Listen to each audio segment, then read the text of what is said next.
सभी विद्यार्थियों को नमस्ते। विद्यार्थियों, आपका जानवी एजुकेशन हब में स्वागत है। इस वीडियो के अंतर्गत हम NIOS कक्षा 12 में जो हिंदी विषय है उसका चैप्टर नंबर 9 चीप की दावत का अगला भाग पढ़ेंगे। हालांकि हमने पिछले वीडियो में चीप की दावत की जो कहानी है वो हमने विस्तार से पढ़ी थी, अच्छे से समझी थी। अब इस वीडियो के अंतर्गत जो कहानी है, कहानी के कुछ जो अंग होते हैं, कहानी के अंग जिसके अंतर्गत उसकी कथानक होता है, उसका पात्रों का चरित्र चित्रण होता है, ठीक है, उस कहानी का कुछ उद्देश्य होते हैं, उसके संवाद योजनाएं होते हैं, वो भी हम यहाँ पर देखेंगे क्योंकि वहाँ से सीधे सीधे क्वेश्चन बनते हैं।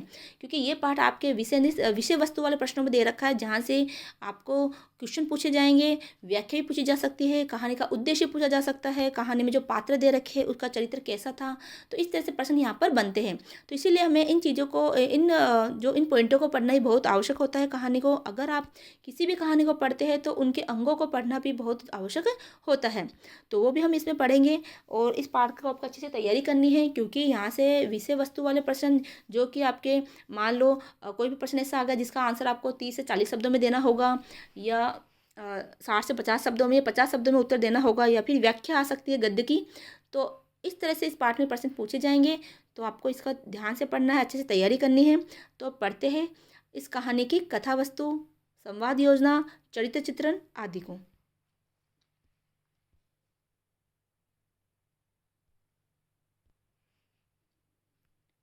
चीप की दावत कहानी के प्रमुख चरण। आप पढ़ चुके हैं कि सामनाथ के घर पर चीप की दावत है।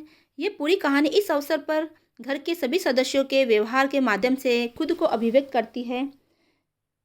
आइए अब कहानी की घटना को जानते हैं। चीप की दावत के लिए तैयारी जोरों से हो रही थी। उपयोगी सामान जैसे कुर्सियाँ, नैपकिन, फूल बरामदे में लाए गए। फालतू सामान छिपाया जाने लगा। माँ को लेकर लोग चिंतित हो गए और विचार करने लगे कि माँ का व्यवहार, पहनावा कैसा हो। पार्टी के दौरान मेहमान जब भोजन के लिए उठे तब कुर्सी पर खटखटा लेती माँ को देखकर उनका उपहास उड़ाने लगे। माँ को जबरन गाने के लिए और फुलकारी बनाने के लिए कहा गया, जिससे वे बहुत आहत थी, यानी बहुत दुखी थी। जब माँ हरिद्वार जाने का अनुरोध करती है तो सामनाथ मना कर देता है। तो इस तरह से घटना को बांधा गया है। सामनाथ को माँ के से फुलकारी बनवानी है, इसलिए वे माँ का भावनात्मक दबाव बनाता है। तो माँ पर क्या बनाता है? वो भावनात्मक दबाव बनाता है। माँ बेटे की तरक्की होने और अफसर बनने के लोभ में फुलकारी बनाने पर राजी हो जाती है। आइए अब कहानी के तत्वों के आधार पर इस पाठ को समझने का प्रयास करते हैं। तो कहानी के कुछ तत्वों के आधार पर समीक्षा करते हैं। कहानी कुछ तत्व होते हैं, कुछ अंग होते हैं। पहला है कथा वस्तु। तो कहानी का पहला अंग क्या है? कथा वस्तु। देश काल और वातावरण, चरित्र चित्रण, संवाद योजना, भाषा शैली और उद्देश्य। तो कहानी कथा वस्तु का मतलब होता है कि वो कहानी का जो वातावरण है वो कहाँ से लिया गया है, उसकी कथा वस्तु कैसी है, वो परिवेश उसका कहानी में कहाँ से डाला गया है। देश काल और वातावरण के अंतर्गत भी ये आता है कि वो कहानी, देखो कहानी कथा वस्तु में उसको एक तरह से कथा में बांधा जाता है कि हमारी इस कहानी में इस तरह से कथा हम रखेंगे। फिर है देश काल और वातावरण, यानी वो कहानी किस तरह के परिवेश से ली गई है, उस कहानी के पीछे के जो वातावरण है वो परिवेश से वो किस तरह का है।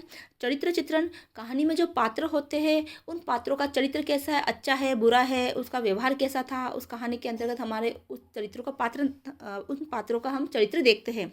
संवाद योजना, यानी कि बातचीत का ढंग कैसा था। संवाद यानी कि डायलॉग, इस कहानी में डायलॉग कैसे थे, कौन कौन से शब्दों का उसमें प्रयोग किया गया था, ठीक है, किस तरह के उपसर्ग है, प्रत्यय है, कुछ व्याकरण है, कुछ मुहावरे हैं, इनका इसमें प्रयोग हुआ है क्या, ठीक है, ये आता है। भाषा शैली कैसी है, उद्देश्य इस कहानी का क्या है, कि इस कहानी को पीछे लेखक का उद्देश्य क्या रहा है, वो समाज को क्या देना चाहता है कहानी लिखकर।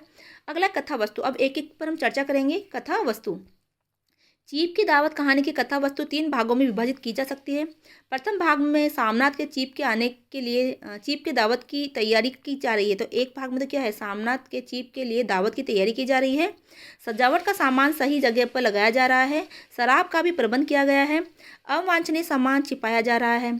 ऐसे में सामनाथ और उसकी पत्नी को माँ को लेकर मन में दुविधा है कि माँ का क्या किया जाए। चूँकि बूढ़ी माँ सामनाथ की जीवन शैली से मेल नहीं खाती, यानी अब जब सामनाथ का जो जीवन शैली है, जो रहने का ढंग है, उससे उनकी माँ मेल नहीं खाती। उनका होना सामनाथ को हीनता बोध से भराता है, इसीलिए उसे छिपाए जाने के विकल्प खोजे जाने लगे। माँ को सहेली के घर नहीं भेजा जा सकता क्योंकि उससे सहेली फिर से माँ से मिलने आने लगेगी।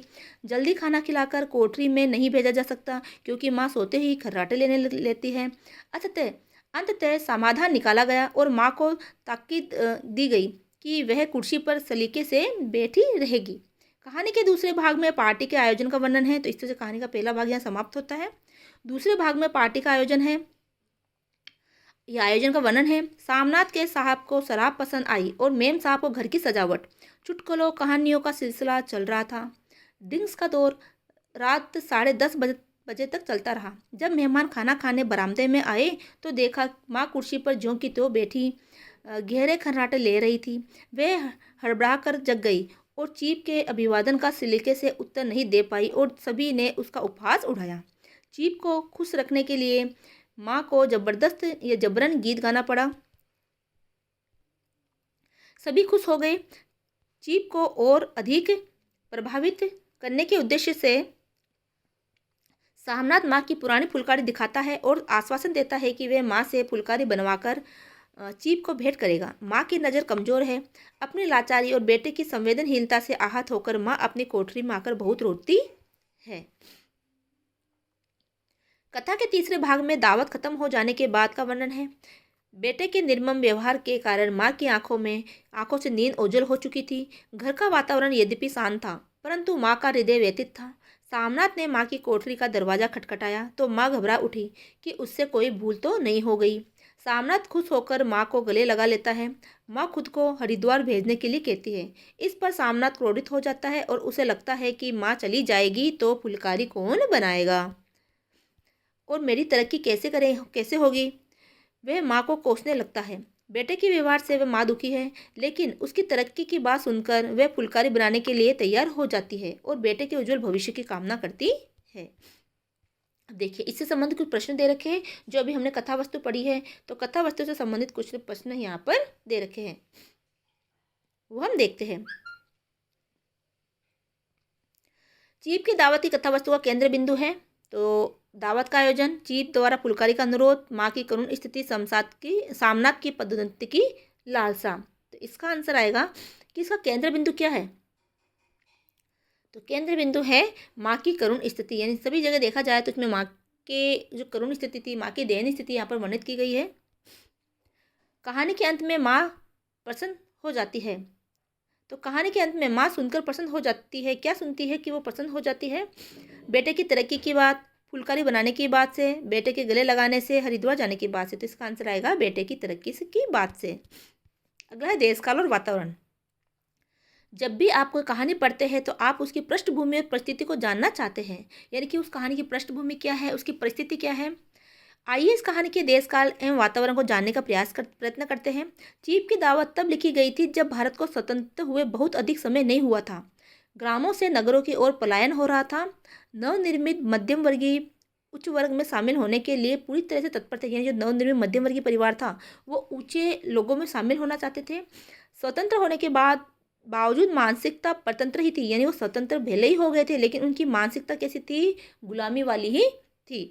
नई पीढ़ी विदेशी जीवन शैली को अपनाने लगी थी और अपने पारिवारिक मूल्यों को तिलांजलि देने लगी थी। यानी जो नई पीढ़ी है वो पारिवारिक मूल्यों को तो छोड़कर अपनी जो नई पीढ़ी है विदेशी जीवन शैली को अपनाने चाहती थी और जो पारिवारिक उनके जो मूल्य थे, परंपराएं थे, उनको छोड़ती जा रही थी।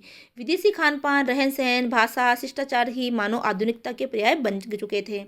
कहानी में सामनाथ ने दावत का आयोजन किया था जिसमें अफसरों और उसकी पत्नियों को आमंत्रित किया गया था।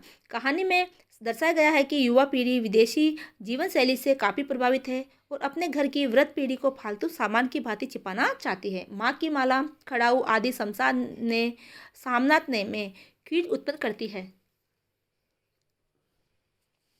इसमें मूल्यगत संस्कारों के प्रति कोई आग्रह नहीं है। आधुनिक कहलाने और तरक्की की चाह में अपने माँ बाप के सिखाए मूल्यों और संस्कारों को त्याग रही है और महत्वाकांक्षी की पूर्ति में लगी है। अब इससे संबंधित कोई प्रश्न है?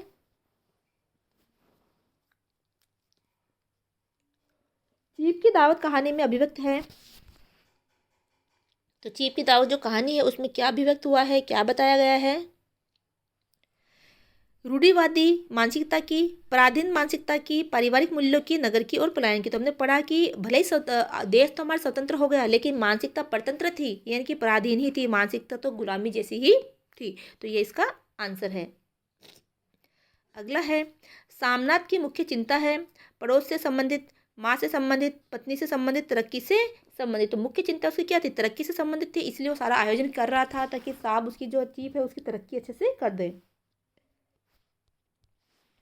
अगला है चरित्र चित्रण। देखो इसके अंतर्गत हम कथा वस्तु में जो पात्र आए हैं, माँ है, सामनाथ की पत्नी है और चीफ है, उनका चरित्र किस तरह से था वो हम देखेंगे। कथा वस्तु को आगे बढ़ाने का दायित्व चरित्रों का होता है, यानी कथा वस्तु कोई भी कहानी तभी आगे बढ़ती है जब उसमें कोई पात्र होते हैं, चरित्र होते हैं और उनके बीच में आपस में संवाद होता है। ये चरित्र कहानी में वांछनीय प्रभाव उत्पन्न करता है। इस कहानी में 4 प्रमुख चरित्र हैं, माँ, सामनाथ की पत्नी और चीफ। तो जब इनमें आपस में बातचीत होती है ना, तभी हमें किसी व्यक्ति के चरित्र का पता चलता है। जैसे कि मान लो आपको फिल्म देख रहे होते हैं, तो फिल्म में जब डायलॉग होते हैं, आपस में बातचीत होती है, उससे से आपको पता चलता है कि हीरो कौन है, विलेन कौन है। तो ऐसे ही कहानी में भी होता है। इसमें माँ और सामनाथ मुख्य चरित्र है। तो मुख्य चरित्र कौन है इसमें? माँ और सामनाथ की पत्नी और चीफ गौण चरित्र है। यानी कि मुख्य चरित्र कौन है? पूरी कहानी सामनाथ और उसकी माँ के इर्द गिर्द घूमती रहती है, और जो गौण चरित्र है वो है पत्नी और चीफ।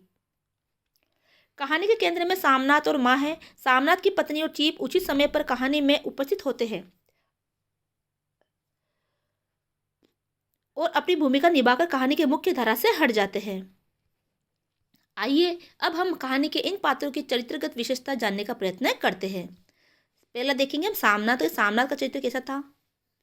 सामनाथ में आधुनिक बनने की अत्यधिक लालसा है, इसीलिए उसे श्री सामनाथ ने कहकर मिस्टर सामनाथ कहा गया है। चूंकि उसने अपने आर्थिक स्तर को बेहतर करने के लिए कड़ी मेहनत की है, इसीलिए वह खुद को आधुनिक दिखाने के लिए भी पूरी तरह से तत्पर है।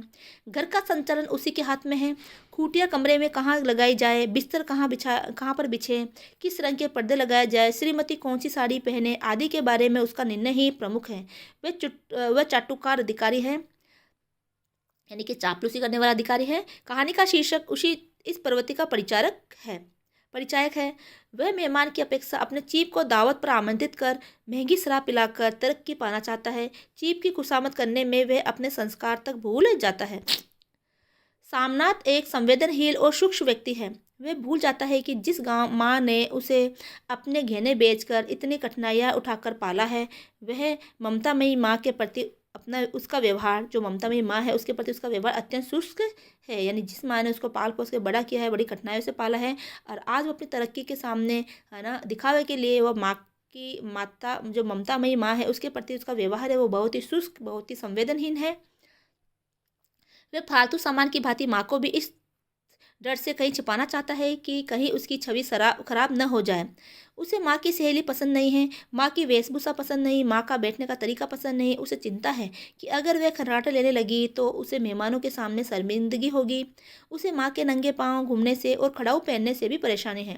वह आधुनिक, सभ्य और शिष्ट होने का दिखावा करने के साथ साथ अपनी संपन्नता का भी प्रदर्शन करता है। देखो, वो आधुनिक होने के साथ साथ अपने सभ्य और शिष्ट के होने का दिखावा ही कर रहा है।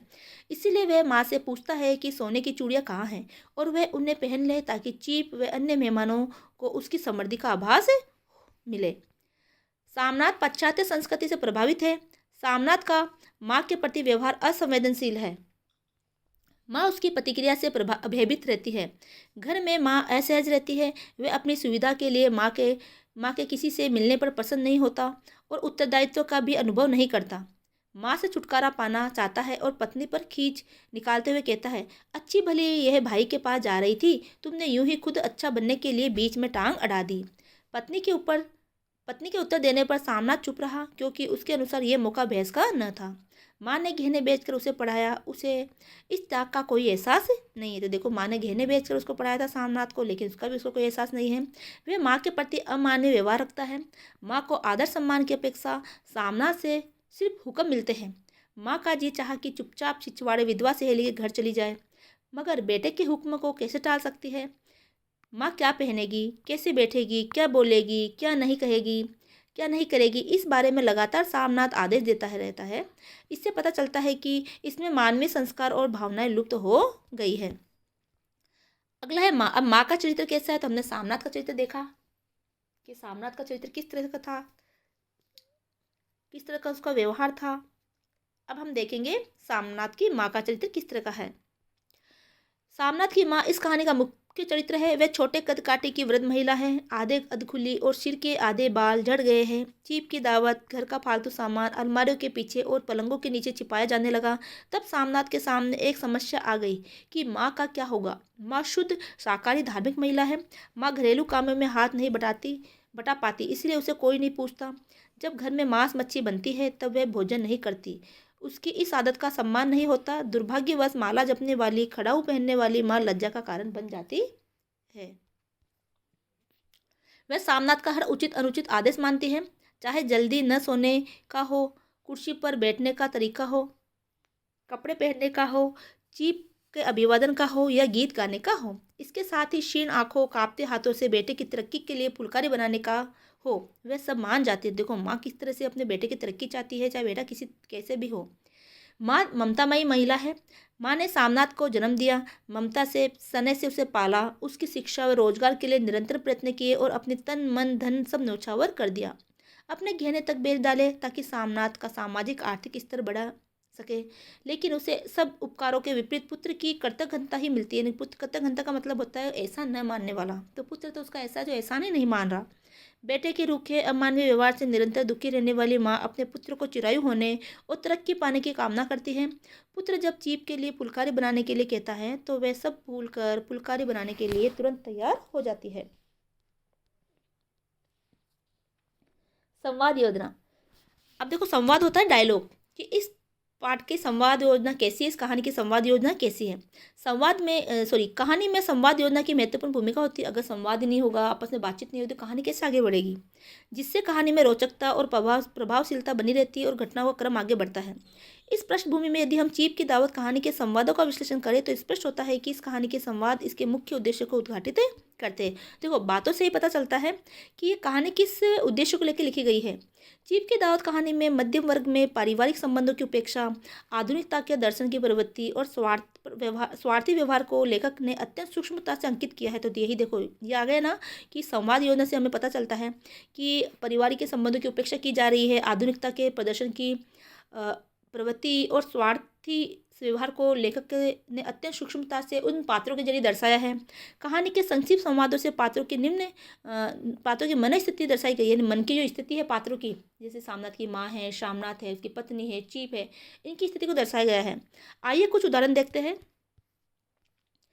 कहानी का पहला संवाद ही उसके मूल बिंदु पर ला खड़ा करता है। तो पहला संवाद होता है वही उसकी मूल बिंदु पर हमें लाकर खड़ा करता है। जब सामनाथ अंग्रेजी में अपनी पत्नी से पूछता है माँ का क्या होगा, अपनी झूठी प्रदर्शन प्रियता के कारण आधुनिक पार्टी में बेमेल सी लग रही माँ को कहाँ छिपाए, ये समस्या है। इससे आगे पति पत्नी के संवाद माँ की करुण स्थिति का चित्र खींचने में पूर्णतः सक्षम है। इसी तरह ये संवाद देखिए। माँ आज तुम खाना जल्दी खा लेना, मेहमान लोग 7:30 बजे आ जाएंगे। आज मुझे खाना नहीं खाना है बेटा, तुम जानते तो हो मांस मछली बने तो मैं कुछ नहीं खाती। जैसे भी हो अपने काम से जल्दी निपट लेना। इसी तरह कहानी के अपने संवाद में से सामनाथ के चारित्रिक अवगुण प्रकट होते हैं। तो इसी तरह कहानी के जो अनेक ऐसे संवाद हैं जिससे हमें पता चलता है कि सामनाथ में किस तरह के अवगुण थे, किस तरह से वो दिखावा करना चाहता था, आधुनिकता को अपना रहा था। माँ की लाचारी, करुण स्थिति, उसके बलिदानों के प्रति सामनाथ की कर्तव्य की घनता भी साफ झलकती है संवादों के ही जरिए। चीप की दावत कहानी के संवादों की मुख्य विशेषता है संक्षिप्तता। अब यहाँ से प्रश्न बनता है कि चीप के दावत कहानियों की मुख्य विशेषता क्या है। संक्षिप्तता, संवाद छोटे छोटे यानी कि जो बातें हैं, वाक्य वो बहुत छोटे छोटे हैं, डायलॉग बहुत छोटे हैं और यही कारण है कि अपेक्षित प्रभाव डालने में पूर्णतः सक्षम है। तो जिस तरह से प्रभाव उन संवादों के जरिए डलवाना चाह रहे हैं लेखक, वो पूर्णतः सक्षम है। अब है उद्देश्य। इस कहानी का क्या उद्देश्य है। तो यहाँ से प्रश्न बनता है कि चीप की दावत कहानी का उद्देश्य क्या है, संक्षिप्त में लिखिए। तो पढ़ते हैं इस उद्देश्य को। प्रत्येक लेखक की रचना के पीछे उसका कोई ना कोई उद्देश्य अवश्य होता है। भीष्म साहनी भी इस कहानी के माध्यम से पाठकों को संदेश देना चाहता है कि मध्यम वर्गीय लोग स्वार्थपरता, दिखावटीपन, अर्थलोलुपता को अपना रहे हैं। तो देखो ये इसका उद्देश्य आ गया कि वो क्या दिखा रहे हैं। मध्यम वर्गीय लोग स्वार्थपरता, दिखावटीपन और अर्थलोलुपता को अपना रहे हैं। वे अपने माँ बाप के बलिदानों के प्रति कृतज्ञ हैं, यानी माँ बाप के बलिदानों को नहीं मानते हैं, कोई ऐसा नहीं मान रहे। और जहाँ भी अवसर मिलता है ये पीढ़ी पुरानी पीढ़ी को उपयोग लेने में, शोषण करने में हिचकती नहीं है। पारिवारिक मूल्यों को दरकिनार करती हुई ये पीढ़ी आत्म प्रेम से ग्रस्त है, यानी सिर्फ अपने आप से ही प्रेम करती है, अपना ही स्वार्थ पूरा करना चाहती है। इसमें पुरानी पीढ़ियों के प्रति कर्तव्य बोध लुप्त है। इसका लक्ष्य केवल निजी महत्वाकांक्षाओं की पूर्ति है, यानी सिर्फ अपना ही स्वार्थ पूरा करना चाहते हैं, अपनी महत्वाकांक्षाओं को पूरा करना चाहते हैं और उसके लिए वे कुछ भी करने को तैयार है। इस प्रकार चीप की दावत कहानी का मुख्य उद्देश्य पारिवारिक जीवन मूल्यों के विघटन को स्पष्ट करता है। इस कहानी के एक महत्वपूर्ण संदेश की ओर भी आपका ध्यान जाना चाहिए। ये वह है कि सामनाथ उसे छिपा रहा है और दिखाया जाना चाहिए। माँ फुलकारी बनाना जानती है तो भारतीय कलाओं में एक है, जो कि क्या है, भारतीय कलाओं में एक है फुलकारी बनाना।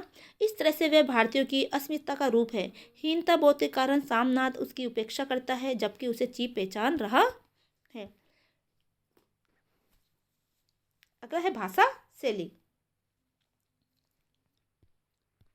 कहानी की भाषा पात्रों के शैक्षणिक एवं सामाजिक स्तर के अनुकूल है। मुख्य रूप से इसमें नगरीय बोलचाल की भाषा का प्रयोग किया गया है। इसमें तद्भव शब्दों का अधिक प्रयोग हुआ है, साथ ही अंग्रेजी और उर्दू शब्द भी प्रयुक्त हुए हैं। उर्दू शब्दों तथा तद्भव शब्दों का अधिक प्रयोग हुआ है। उर्दू, देखो इनमें भाषा शैली में कौन कौन शब्दों का प्रयोग हुआ है, तो उर्दू शब्दों का भी प्रयोग हुआ है, अंग्रेजी शब्दों का प्रयोग हुआ है, जैसे मुकम्मल, इंतजाम, फालतू, बेशक। अंग्रेजी में napkin, mister, dressing gown, cigarette, है ना, इन शब्दों का प्रयोग हुआ है। तद्भव में है लड़खड़ाना, बरसात आदि। तद्भव वो शब्द होते हैं जो हमारे शुद्ध जो तत्सम शब्द होते हैं, यानी कि संस्कृत के शब्द है, वो हमारे बोलचाल के जरिए कुछ उसमें बदलाव हो गया है, तो इसी तरह के तद्भव शब्द होते हैं। इसी तरह सामनाथ को भी श्रीमान न कहकर मिस्टर कहा गया है, जो सामनाथ की तथा कथित आधुनिकता के प्रति लालसा को दर्शाता है। माँ उस पुरानी पीढ़ी की प्रतीक है जिसमें अगली पीढ़ी की शिक्षा और रोजगार के लिए हर तरह से त्याग किया, परंतु पारिवारिक मूल्यों को स्थानांतरित नहीं कर पाई। इसी तरह सामनाथ मध्यम वर्ग के ऊपर पीढ़ी का प्रतीक है, जो आधुनिक बनने और तरक्की पाने के लिए अपनी परंपराओं, पारिवारिक मूल्यों को तिलांजलि देने से भी नहीं हटती। इस प्रकार चीप की दावत कहानी की भाषा शैली, कहानी की कथा की विश्वसनीयता, पात्रों के चरित्र और कहानी के उद्देश्य को प्रभावशाली बनाने की पूर्णतः सफलता हुई है। तो ये जो कहानी है वो पूर्ण रूप से हर तरीके से सफल हुई है।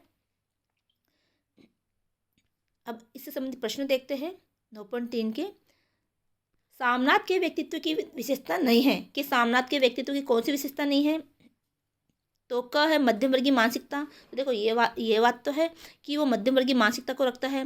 परंपरा के प्रति आदर, स्वार्थी होना, प्रदर्शन करने वाला। तो देखो वो स्वार्थी भी है, अपना स्वार्थ पूरा करवाना चाहता है ना, और प्रदर्शन करने वाला भी है, यानी अपना उच्च वर्ग के जैसे वो दिखावा कर रहा है। लेकिन उसकी क्या विशेषता नहीं है, ये इसका आंसर है कि परंपरा के प्रति आदर कहाँ कर रहा है, वो अपनी माँ का आदर कर रहा है ना, तो परंपरा के प्रति आदर भाव उसमें नहीं है। तो ये इसका आंसर है, ख इसका आंसर आप लगाओगे। अगला प्रश्न है, सामनाथ की माँ की मुख्य चिंता है अपने गहनों का न मिलना, सामनाथ की तरक्की, फुलकारी बनाना न आना, सामनाथ द्वारा अपमानित किया जाना। तो इसका आंसर है सामनाथ की तरक्की। की माँ क्या चाहती है कि सामनाथ की तरक्की हो, तो दावत के जो हो रही है उसके प्रति भी वो दावत भी अच्छे से संपन्न हो जाए, उसकी भी चिंता माँ को लगी हुई है ना, तो सामनाथ की तरक्की। अब देखिए, अब ये कहानी के तत्व यहाँ पर एक शॉर्ट में दे रखा है। कहानी के तत्व में क्या क्या शामिल होता है, तो कथा वस्तु जो हमने पढ़ी है, देश काल और वातावरण, चरित्र चित्रण, संवाद, भाषा शैली, उद्देश्य। अब इसको शॉर्ट में बता रखा है। कथा वस्तु में क्या हुआ कि मेहमानों के आगमन की तैयारी हो रही है, पार्टी का आयोजन हो रहा है, माँ का तिरस्कार, उसकी पीड़ा, बच्चे के लिए सब सहन करने की तैयार। तो इस तरह से इसमें बताया गया है। देश काल और वातावरण में नई पीढ़ी की विदेशी शैली को अपनाया गया है, परिवार का बिखराव। चरित्र चित्रण में कौन कौन से, माँ का चरित्र है, सामनाथ का है, सामनाथ की पत्नी और चीप। तो ये तो मुख्य पात्रों का ही चरित्र यहाँ पर दिखाया गया है। संवाद, तो रोचक एवं प्रभावशाली है संवाद, उद्देश्यपरक है, उद्देश्य को पूरे करने वाले है संवाद, संक्षिप्त भी है और व्यंग्य युक्त भी है। भाषा शैली नगरीय बोलचाल की भाषा है, तद्भव शब्दों का अधिक प्रयोग किया गया है, शैली उद्देश्य के अनुसार है। उद्देश्य क्या है इस कहानी का, युवा पीढ़ी की स्वार्थपरकता, दिखावटीपन और अर्थलोलुपता का उद्घाटन ये कहानी करती है। पारिवारिक मूल्यों का विघटन होता जा रहा है, ये भी ये कहानी बताती है। तो इस तरह से ये कहानी यहाँ पर कंप्लीट होती है। तो उम्मीद है कि कहानी आपको समझ में आ गई होगी। तो यहाँ जहाँ जहाँ से क्वेश्चन बनते हैं मैंने आपको संपूर्ण रूप से इसको पढ़ा दिया गया है। तो ज़्यादा से ज़्यादा वीडियो को शेयर करें, चैनल को सब्सक्राइब करें और वीडियो को लाइक ज़रूर करें। मिलते हैं अगली वीडियो में। जय हिंद, जय भारत।